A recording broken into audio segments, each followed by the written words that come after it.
Hi all. This video is about lighting system components. That is, lighting system component. After determining the quantity and quality of illumination required for a particular task, now we are going to see components. That is, lighting designers have specific components like lamp, ballast, and finally a fixture to meet the lighting needs. That is the need required by the consumers. First, let us see the lamp. That is, lamp's first component to consider in the lighting design process. The lamp choice determines the light quantity, CRI, CCT, operational cost of the lighting system.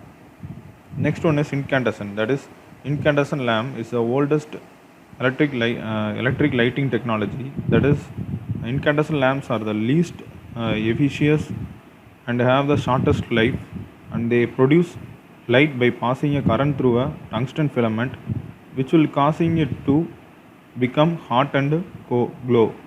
That is, this is because of tungsten emits light, it gradually evaporates, eventually causing the filaments to break or leads to damage. And least efficient, that is, they are still sold in great quantities because of economies of scale and market barriers. And the consumers still purchase incandescent bulbs because they have low initial cost compared to fluorescent lamp. The incandescent lamps are initially it is installation or initial cost is very low. If life cycle cost analysis are used, incandescent lamps are usually more expensive than other lighting systems with higher efficiency.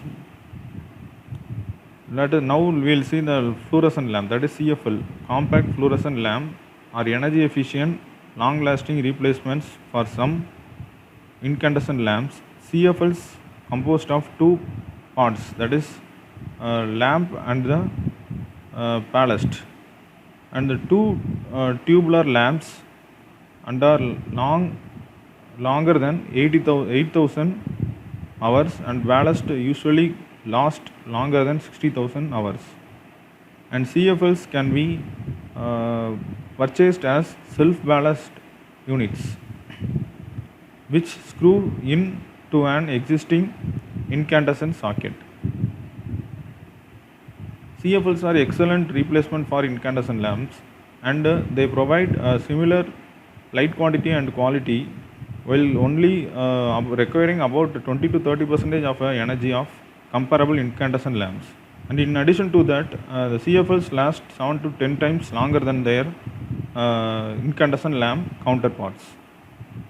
And the next, in many cases, it is cost effective to replace an entire incandescent fixture and with the fixture CFLs. That is, fluorescent lamps are the most common light source for commercial interiors. That is, commercially it is very suitable one. They are relatively efficient and have long lamp lives, and they are available in wide varieties of styles also. For many years, the conventional fluorescent lamp used in offices has been the 4 feet, that is F40 T12 lamp with the magnetic ballast, and the lamps are being rapidly replaced by T8 or T5 lamps with electronic ballast. There are two types of ballast, that is electrical and electronic ballast are available. It is replaced by electronic ballast, but some lamp labels include additional informations indicating the CRI and CCT. The CRI is indicated with one digit, that is like 8, which means CRI is equal to 80, and CCT is indicated by the two digits following, that is 35, which means 3500 Kelvin, and it can be easily labeled as F32T8 bar 841 label indicates the lamp with the CRI is equal to 80 and CCT is equal to 4100 Kelvin, and which is more useful for energy saving technique. That is, here in fluorescent, the triphosphor lamps have the coating on the inside of the lamp, which improves the performance, and the triphosphor lamps usually provide greater color retention,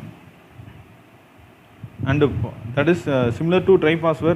5 phosphor lamp is also available, which has a CRI is equal to 62. By upgrading to a triphosphor lamp, the CRI is equal to 75. So triphosphor is more advantageous than biphosphor. Next, the triphosphor are commonly specified with the systems using electronic ballast. Next, similar to the lamp, that is fluorescent lamp and incandescent lamp, high intensity discharge, that is the term is similar to fluorescent lamps, and produces light by discharging an electric arc through a tube filled with gases. And HIDs, that is high intensity discharge, require time to warm up and do not turn on or off for short intervals. Here the HID sources have three popular types, that is mercury vapor and metal halide. Now the last one is high pressure sodium. Mercury vapor, that is they are the systems where the first generation HIDs. Next is they are relatively inefficient and provide poor CRI and have the most rapid